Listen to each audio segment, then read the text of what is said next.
درود بر شما. حیدری هستم، مهدی حیدری. امروز خواهم محصول جدید گروه صنعتی اتورال، دستگاه وکیوم تستر لمسی مدل V900 پلاس رو بهتون معرفی کنم. با ما همراه باشید.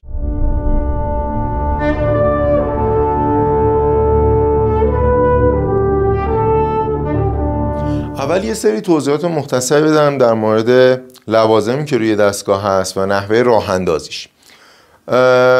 قاب پکایی که روی دستگاه هست گرد 45 گرد 60 مستطیل 50 در 75 و مربع 80 در 80. یک فیلتر برای بخار روغن وکیوم، یک قوطی روغن 330 میلی لیتری و یک رول کاغذی.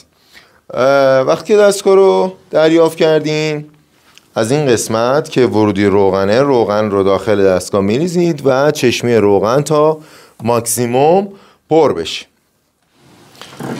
بعد شلنگ رابطه بین دستگاه و قاپک ها رو انتخاب میکنید و یه سایز قاپک رو برمیدارید. در نهایت جای کاغذ پرینتر رو باز میکنید، رول کاغذی رو داخلش قرار میدید به این شکل و در دستگاه رو میبندید و اضافه کاغذ رو برمیدارید. دستگاه رو روشن میکنید. وقتی دستگاه روشن شد، اولین کاری که باید انجام بدیم اینه که کالیبره کنیم.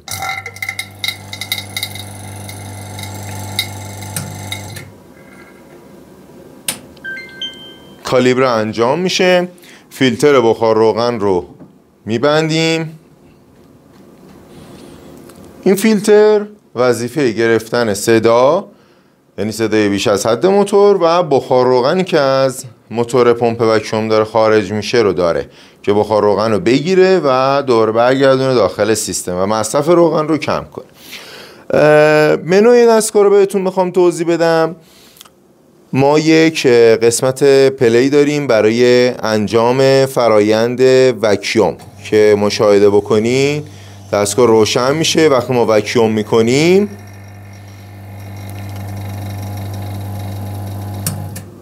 تایید بشه، نامبر 1 این عدد تایید شد. تا مادامی که دستمون رو گرفتیم دستگاه تشخیص میده و دوباره روشن نمیشه. یعنی این هم منیفولد که باشه، چسبه باشه، دستگاه تشخیص میده و وقتی که از منیفولد جدا میکنیم به این شکل پمپ دوباره روشن میشه و برای فرایند بعدی وکیوم تست منیفولد بعدی اقدام میکنه و دوباره تایید. دوباره دستمون رو برمی‌داریم. وقتی که منیفولدی تست کردیم و آب بند نباشه مشاهده بکنیم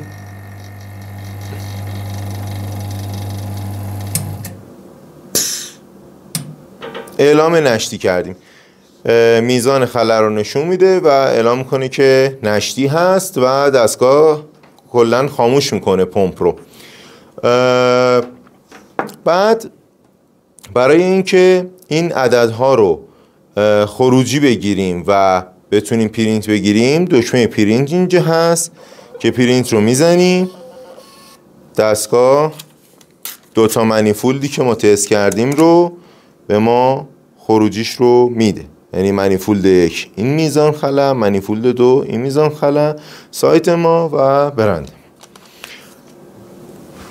وقتی که میخواین سرسیلند بعدی رو دوباره تست بکنید دکمه ریست رو میزنید که منیفولد صفر بشه و دوباره تست میکنید.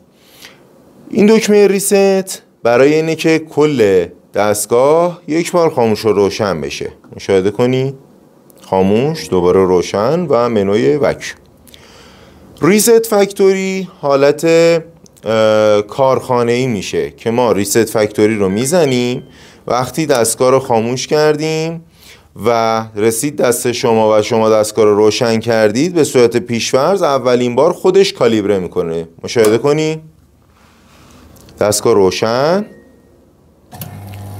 پمپ روشن شد، کالیبره داره انجام میشه، تایید و عدد میاد.